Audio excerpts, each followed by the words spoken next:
mind is gone, but I ain't never crossed a man that didn't deserve it. Pernah gak sih lo ngerasa dunia tuh jahat banget?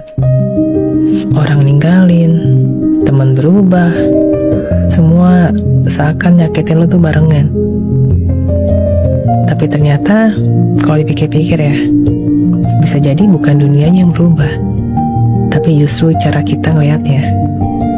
Dimana kita mungkin lagi ngelihatnya itu pakai kacamata yang buram dengan luka-luka lama kita gitu loh.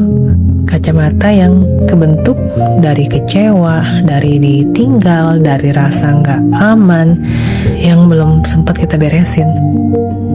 Dan makanya kenapa dua orang tuh bisa ngalamin hal yang sama, tapi rasanya kayak kebalik banget.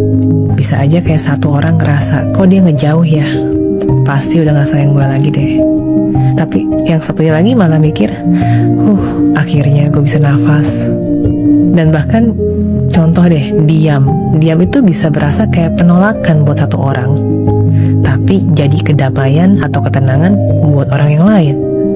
Makanya kalau dilihat tuh ya, situasinya tuh sama, bedanya tuh hanya di kacamata yang kita pakai. Tapi tahu nggak yang lebih parah? Makin lu percaya sama luka itu, makin buram tuh pandangan lo. Sampai akhirnya ya semua hal baik pun kelihatan jadi kayak ancaman.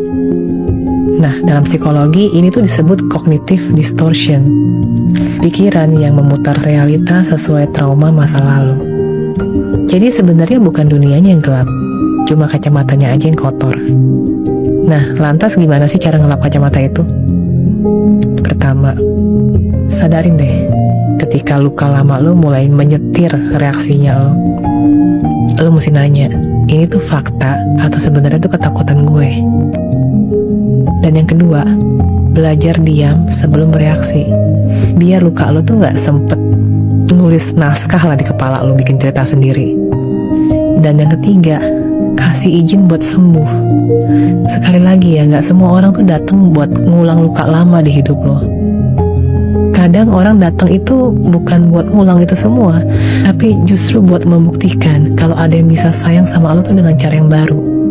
Dan kalau lo udah tenangin diri, lo tuh bakal sadar, dunia gak sejahat itu kok. Cuma kacamata kita aja yang udah kelamaan kotor. Dan ingetin ya diri lo, yang gue lihat sekarang belum tentu benar, karena kadang yang buram bukan dunia, tapi pandangan gue sendiri.